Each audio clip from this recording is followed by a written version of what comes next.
All right, class, the next and last section. 8.6, identify special quadrilaterals. So here we have a picture of our family tree without all the properties listed, and we can kind of see what goes to what. And things to remember about these relationships. Each shape in the diagram has the properties of the shapes that are linked above it. So for example, looking at a rhombus, it has the properties of a parallelogram and a quadrilateral. A square has the properties of rhombus, rectangle, parallelogram, and quadrilateral. A kite also has the properties of a quadrilateral. Isosceles trapezoid has the properties of a trapezoid and a quadrilateral, but a trapezoid only with the quadrilateral. So you can kind of see how that breaks down. The thing that is furthest down is the most specific. So if we talk about what is the most specific classification you can give something, it's how far down this family tree chart can you go. So let's look at this table. So this table, we want to complete this chart and put an X in the box if the shape always has the given property. So this first little column is parallelogram with the little shape drawn in there. It's for parallelogram. And then add in on the far right isosceles trapezoid, and we can talk about those too. So our first property, both pairs of opposite sides are congruent. So does that fit with parallelogram? Both pairs of opposite sides congruent? Yes, that is a property of a parallelogram. So because it's a property of a parallelogram, everything under parallelogram on our chart, or on our family tree, also has both pairs of opposite sides congruent. So that means a rhombus and a rectangle and a square all have both pairs of opposite sides congruent. But what about kite, trapezoid, and isosceles trapezoid?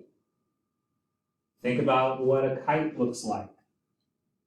You've got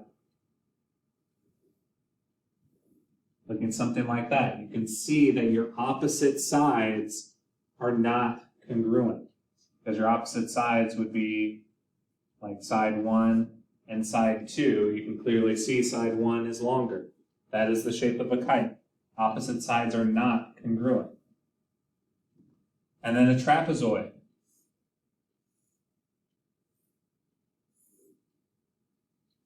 You might have for an isosceles triangle, say this, or an isosceles trapezoid, you've got those opposite sides that are congruent, but the top and the bottom are clearly not the same length. So for a kite and the trapezoids, they do not get the X. Both pairs of opposite angles are congruent. Again, that's a property of a parallelogram. So that fits with rectangle, rhombus, and square. But it does not fit with kite or either of the trapezoids, because it says both pairs of opposite angles. Remember, in a kite, one pair of opposite angles are, but not both pairs.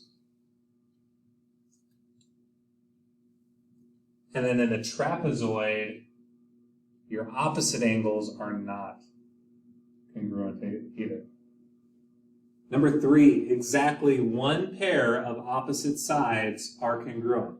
Because it's saying exactly one pair, it means only one. Only one pair of opposite sides congruent. But a parallelogram, rectangle, rhombus, square, both pairs of opposite sides are congruent. So no X's on those first 4. But then looking at kite, exactly one pair of opposite sides congruent. None of the opposite sides in a kite are congruent. So again, nothing for kite. But then in a trapezoid, exactly one pair of opposite sides congruent. Not in a normal trapezoid, but yes, in an isosceles trapezoid, where you have the opposite legs congruent. Then number 4, exactly one pair of opposite sides are parallel. Exactly one pair of opposite sides parallel. Parallelogram needs both pairs of opposite sides parallel. So does rectangle, rhombus, and square. A kite has no parallel sides, but a trapezoid does. The bases are parallel, which means for a trapezoid and isosceles trapezoid, they have exactly one pair of opposite sides parallel. Number 5, exactly one pair of opposite angles are congruent. We've already talked about that. That fits with the kite. Fits with the kite. Just one pair of opposite angles congruent. So if I were to draw out a picture of a kite again, it would be those angles that are in between the different length sides. So the angles that are formed by the short side and the long side. It is not the angles, not those angles. Not those. I guess it would look better if I did a different color. Not those angles that are formed by the same length sides or the shorter sides or the longer sides. But it's got to be the angles formed by the different length sides. And that brings us to our last row. Consecutive angles are supplementary. Consecutive angles are supplementary in a parallelogram. So also supplementary in a rectangle, square, and rhombus. But then in the kite, they are not supplementary. So no consecutive angles are supplementary in a kite. In a trapezoid, an isosceles trapezoid, it is only in between the parallel lines.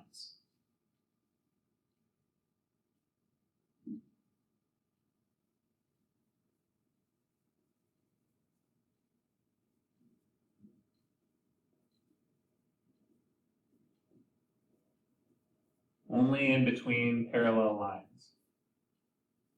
So that would be, if we're looking at just a normal trapezoid, we know that these are parallel, and say this trapezoid is our isosceles trapezoid. We know that our consecutive angles inside the parallel lines are going to be supplementary. So that means this angle and that angle are supplementary. Those angles are supplementary. These blue angles are supplementary. But the blues and the greens are not supplementary with one another. So those angles across the top along that parallel line are not, and the ones across the bottom along that parallel line are not. It is only the ones that are in between the parallel lines that are consecutive supplementary angles. All right, let's look at some examples. So example number 2, we want to classify this quadrilateral. What is the most specific name for the quadrilateral DEFG? But now we have to consider all of the types of quadrilaterals that we talked about. The rectangle, rhombus, parallelogram, square, kite, trapezoid, isosceles trapezoid, and compare all of their properties. And if you've noticed, in our family tree, some of the properties show up in different places. So we've got to still be able to determine what is the most specific name we can give for a figure. So if we look at DEFG here, quadrilateral DEFG, the only bit of information they give us is that the diagonals are perpendicular. We see that we've got this little right angle here, so I know my diagonals are perpendicular.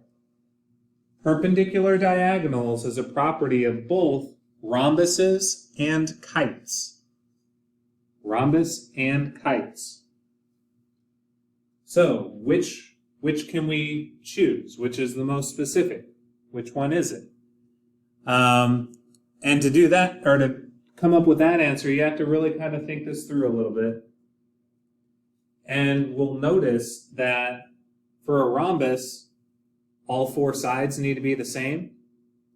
For a kite, your two sets of consecutive sides need to be the same.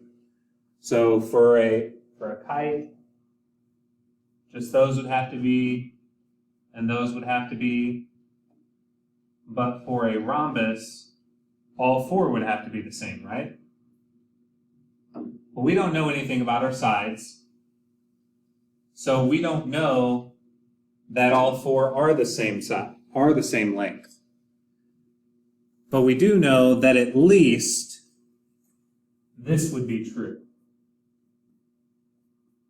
It may be that the two sides with the double tick marks are the same length as DE and DG, the ones with the single tick marks, but we don't know that for sure. So kite is the most specific response we can give here. It's the most specific name we can give. It may very well be a rhombus, but we don't know that for sure. And we don't know that the diagonals bisect those angles. So a kite is the most specific we can get there. Here we want to identify this quadrilateral. Is there enough information given in this diagram to show that quadrilateral ABCD is a rhombus? And explain. So the information that we're given is a bunch of information about our angles. So we can see that each larger angle, like angle A, angle B, C, and D, is split into two smaller equal angles of 20 and 20, 20 and 20, 70 and 70, 70 and 70. So what is that a property of? It is a property of a rhombus, where each diagonal bisects a pair of opposite angles. So our diagonals are splitting those angles into two equal parts. They're bisecting those angles. So we know that's a property of a rhombus. Well, on the previous example, we had a property of a rhombus, but it turned out to be a kite, was the best we could give. So does diagonals bisecting a pair of opposite angles show up in a kite? And the answer to that is no, because you have exactly one pair of opposite angles that are congruent, but not that the diagonals bisect the angles. So this is actually enough information to prove it's a rhombus. Even though it's just one characteristic or one property of a rhombus, it's still enough. It's important. So yes,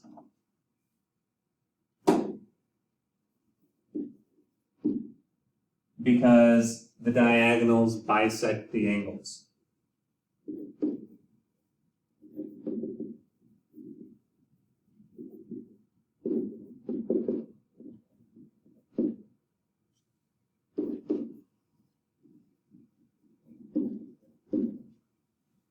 The diagonals bisect the angles.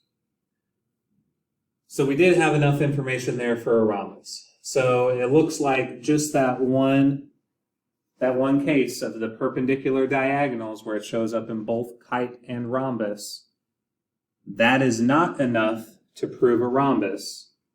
It would only prove a kite. But if you were to say have four congruent sides, you would also, if you were able to prove it was a rhombus by the four congruent sides or each diagonal bisecting a pair of opposite angles, you would also know that those diagonals are perpendicular.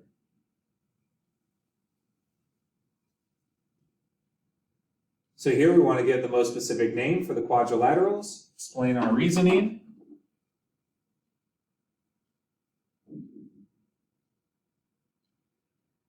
So looking at number 3, we can see we have 4 congruent sides. But we don't have any other information. So looking at our family tree, we can see in our characteristics, that is a property or a characteristic of a rhombus. And the only other place that you're going to find 4 congruent sides is with a square, which is more specific, but we don't have any other information. So rhombus is as specific as we can get.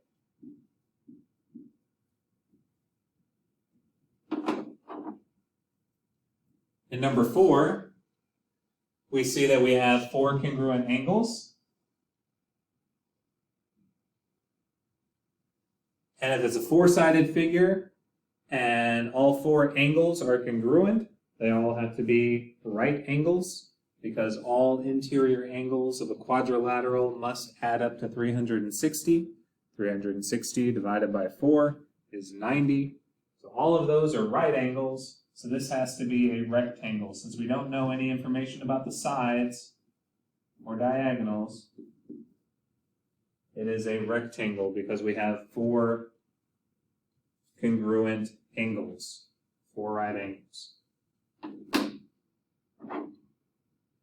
Number 5, we see parallel lines on the top and bottom, and we have 2 congruent angles down there at the bottom. So what is the most specific name for this quadrilateral? Well, we have one pair of opposite sides are parallel, but we don't know about that other set. So right now that's looking kind of like a trapezoid, where we know we have one set of parallel lines, one set of opposite sides are parallel. And then we have these consecutive angles that are congruent. We have a set of consecutive angles congruent.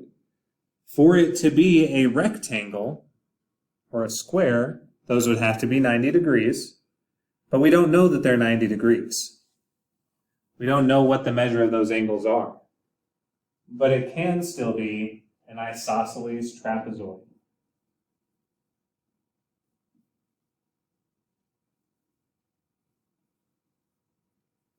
And it's an isosceles trapezoid, and I know that because the base angles are congruent. So part of it being an isosceles triangle is if those base angles are congruent, and the top and bottom, the bases are parallel, then these sides are also going to be congruent, or if we know those sides are congruent, we know those base angles are also congruent. So it is an isosceles trapezoid. That's the most specific name we can give that quadrilateral. All right, the last example, we're given this following information about quadrilateral ABCD, that AB equals 6, CD equals 12, angle M or angle A is 115, and angle D is 65. Is there enough information to conclude the quadrilateral ABCD is a trapezoid? I'm going to explain our reasoning. So we're trying to determine if it's a trapezoid, so I'm going to draw a picture that looks kind of like a trapezoid. And I'll name it A, B, C, and D. Just going around the trapezoid. That's the way our name was given, so we just go in a circle. Now it tells me that AB is 6, and that CD is 12. So I did draw it to where the smaller side was on top. Angle A is 115 degrees. And angle D is 65 degrees. Is there enough information here to prove this is a trapezoid? Now remember a difference. So even though my picture looks like a trapezoid, doesn't mean it's a trapezoid. Trapezoids have to have the bases parallel. It has to have one pair of opposite sides parallel. So this side of 6 and the side of 12 have to be parallel somehow for it to be a trapezoid. Otherwise, it's just a quadrilateral. Or maybe it could be a kite or some other quadrilateral, I don't know. But is there enough information? So let's look at the angles that they give us. 115 and 65. If I think about my properties of a trapezoid, I have one pair of parallel sides. Well, we don't know anything about that yet. Mid-segment is half the sum of the two bases. Don't have anything about mid-segments here yet. But I did talk about on our table that the consecutive angles inside your parallel lines are going to be supplementary. So, assuming 6 and 12 are parallel, that would mean 115 and 65 would have to be supplementary. Are they supplementary? So 115 plus 65, that would give me 180. So I know this is supplementary. If those are supplementary, then those opposite sides, the 6 and 12, have to be parallel. And if they're parallel, then it is a trapezoid. So yes, there's enough information because the measure of angle A plus the measure of angle D equals 180. Therefore, AB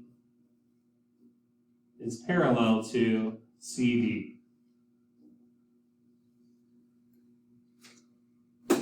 So it's not always as straightforward as pulling a specific characteristic right off of our family tree. We've also got to remember some other things about them, knowing that consecutive interior angles are supplementary. So if you come across two consecutive angles that are supplementary, that means they're in between two parallel lines. All right, so that is it on the notes. Make sure you do your homework.